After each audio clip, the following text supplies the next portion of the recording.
आप देख रहे हैं दुखती राग न्यूज।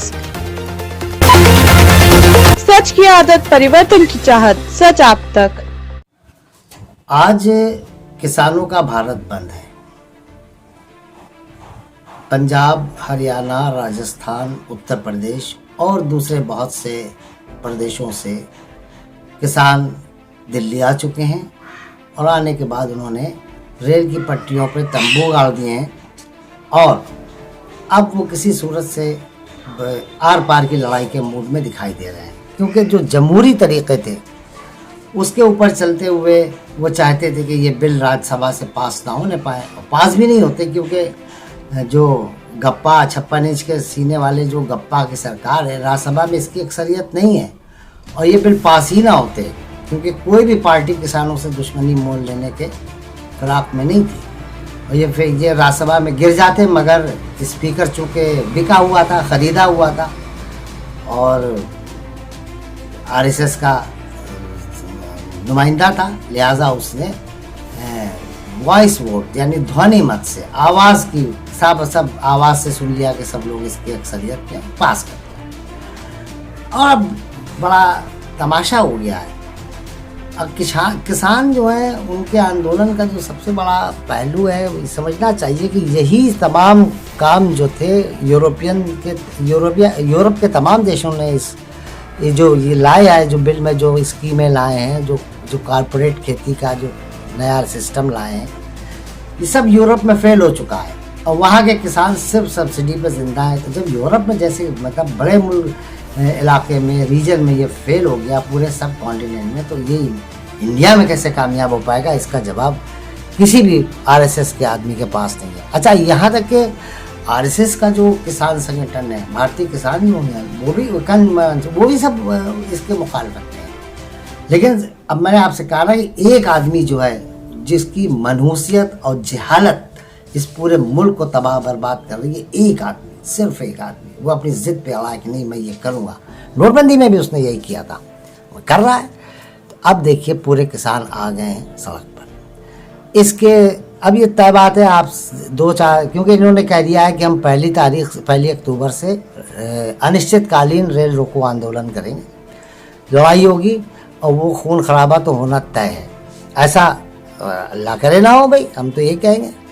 लेकिन जिस तेवर और धार तेवर के साथ किसान अब आए हैं दिल्ली की तरफ, उससे तो यही लगता है कि मामला बड़ा गड़बड़ है। आइए अब इन तमाम बातों से हटकर आइए मैं आपको याद दिला दूं ये किसान हैं कौन। हमारे भारत में जो किसान जो हैं, कृषि प्रधान जातियां कौन कौन। नंबर 1 के एक तो जाट है, दूसरा गुजर है और तीसरा कुर्मी। ये तीनों जातियां जो हैं ये पूरे भारत की खेती के अधिकांश भूभाग पर इनकी मिल्कियत है और यही उसकी जोतते बोते और किसान की हैसियत से बेचते बाचते हैं। ये किसान कौन है, ये गुजर कौन है, ये जाट कौन है, ये जो कुर्मी है ये कौन है? हाँ, ये सवाल है, बहुत $1 मिलियन क्वेश्चन है। ये मैं आपको इसकी मतलब हकीकत बताता हूँ। ये वो तीनों जातियां हैं, कुर्मी, गुजर और जाट, जो भारतीय जनता पार्टी की बैकबोन है, आरएसएस की बैकबोन है। हिंदूवादी संगठनों को जो मुसलमानों को लिंच कर रहे हैं, मार रहे हैं, गाय के नाम पर कत्ल कर रहे हैं, टोपी दाढ़ी देख करके जिनको पीटने लगते हैं, ये बुनियादी तौर पे वही जाते हैं। आप बहुत अच्छी तरह आप याद कीजिए 2013, चलिए मुजफ्फरनगर, जाट जिन्होंने मुसलमानों का नातका बंद कर दिया। आइए राजस्थान, पहलू खान, अखलाक, ददरी में अखलाक, यहाँ से शुरू होता है पूरा कहानी। सब ये जाट गुजर। और याद कीजिए दिल्ली का वो मंज़र, दिल्ली दंगे के दौरान के जब 4-5 लड़के ज़मीन पर हाथ पैर टूटे पड़े हुए हैं और पुलिस वाले कह रहे हैं कि हम तुमको आज़ादी दे रहे हैं, गाओ जनगण मन गाओ, और उनसे मार मार के जनगण मन गनवा रहे। वो पुलिस वाले कौन थे? वो सब जाट और गुजर पुलिस वाले थे। उन सब के नाम भी मालूम हो गए हैं, ऐसी बात नहीं है। लेकिन दिल्ली दंगे की जब कोई सुनवाई नहीं है और छाट छाट के कौन कौन लोग उसमें बुनियादी तौर पर मुलजिम बनाया जा रहा है। वो सलमान खुर्शीद को भी कल बना दिया उसका मुलजिम। अच्छी बात है कि वो सुप्रीम कोर्ट के वकील हैं, अब तो ठीक से वो निपटेंगे या जेल जाएंगे। अब तो कोई अब किसी को गिरफ्तार करने के लिए पब्लिक सेफ्टी एक्ट है, बगैर कोई वजह बताए हुए आपको गिरफ्तार करके 2 साल तक के लिए जमहूरियत के कत्ल करने वाले तमाम कानून इसने बना दिए। इस पूरी गवर्नमेंट ने, चाहे वो कोई गवर्नमेंट हो, जमहूरियत को कत्ल करो, जमहूरियत को कत्ल करो। जो हिटलर कर रहा था उसने भी ऐसे कानून बनाए थे, मगर उसका भी दुनिया से ऐसा नामो निशान मिटा। और उसके बाद जब याद किया गया उसको, तो हमेशा उसके मुंह पर जूते मार के, उसके चेहरे पर पेशाब या पेक करके याद किया गया। ऐसी हालत तारीख में इनकी भी होगी, नो डाउट। आप तय समझिए, थोड़ा से मजालिम में हम लोग सह लेंगे।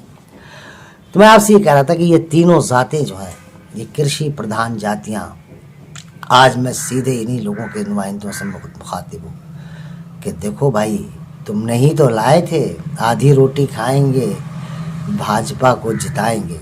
आज तुम्हारी आधी रोटी क्या, आज तुम्हारे थाल को खाली कर दिया इस गोलगप्पा के गवर्नमेंट ने। और ये लाल आँखों वाला गप्पा चीन, भारत, सेना, राष्ट्र, गौरव, सम्मान, ये सब करता रहा। और तुम्हारे ऊपर जो इसने हथौड़ा चलाया, अब इस हथौड़े को बर्दाश्त करो, या फिर इसको जड़ से उखाड़ने के फेंकना है, तो फिर तुमको आर पार की लड़ाई लड़नी होगी। अगर तुमने ये फैसला किया है, तो अब बीच में जो खपड़दलाल आएंगे तुम्हारे मूवमेंट को तोड़ने के लिए, उनसे होशियार रहना। तुमको लोग अन्नदाता कहते हैं, हम तो कभी अन्नदाता नहीं कहते किसान को। अन्नदाता क्या होता है? रिस्क देने वाला अल्लाह, खालिक व मालिक अल्लाह, अल्लाह राज़िक़ है। अन्नदाता क्या होता है? अन्नदाता को कौन रिस्क देता है? वो तो मुसलमान का अक़ीदा तो बिल्कुल साफ है। लेकिन हाँ, तुम्हारी वजह से हमारे भारत का नाम है। तुम्हारी खेती ने पूरी दुनिया को हैरत कर दिया है। एक ये वही भारतीय कौम है जो 1965 की लड़ाई के बाद PL 480 के तहत मिलने वाले जूस निकले हुए लाल गेहूं को राशन से धक्के ले लेके खाती थी। और शास्त्री जी ने, लाल बहादुर शास्त्री जी ने जब जय जवान जय किसान का नारा दिया, तो पूरे किसान और जवान उठ के खड़े हो गए। उन्होंने भारत की तकदीर बदल दी। आज हम अमेरिका को खिला रहे हैं, आज हम रूस को खिला रहे हैं, आज हम पूरी दुनिया को खिला रहे हैं। उसकी बुनियाद हमारी किसान जातियां हैं। हम इस पर गर्व करते हैं। लेकिन मैं तुम सबको से अपील करता हूँ कि मेरे दोस्त, गुजर हो, जाट हो, कुर्मी हो, अपने दिल से भाजपा के एजेंडे को, और ये गर्म दल के जो गर्म राइट विंग पार्टियां हैं, बजरंग दल, विश्व हिंदू परिषद, इन सब के नफरती एजेंडे को अपने दिल से निकाल करके इस पूरे भारत के नव निर्माण में लग जाओ। और याद रखो, अगर अलग अलग बटोगे तो कुछ नहीं होगा, इकट्ठा लड़ो। आज तुम्हारे साथ मुसलमान कदम ब कदम खड़ा हुआ है और तुम्हारी हिमायत कर रहा है। और आज तुमको भी ये सोचना होगा कि आने वाले वक्त में तुमको इस गवर्नमेंट को उखाड़ फेंकना होगा, जिसने तुम्हारे थाली को ख़त्म कर दिया है और तुम्हारी कमर को तोड़ कर रख दिया है।